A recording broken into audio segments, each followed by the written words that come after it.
دوست نہیں رکھتا۔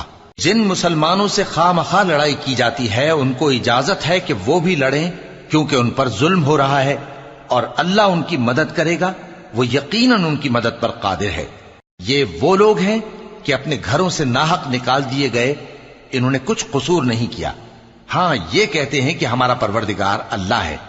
اور اگر اللہ لوگوں کو ایک دوسرے سے نہ ہٹاتا رہتا تو خانقاہیں اور گرجے اور یہودیوں کے عبادت خانے اور مسلمانوں کی مسجدیں جن میں اللہ کا کثرت سے ذکر کیا جاتا ہے گرائی جا چکی ہوتی۔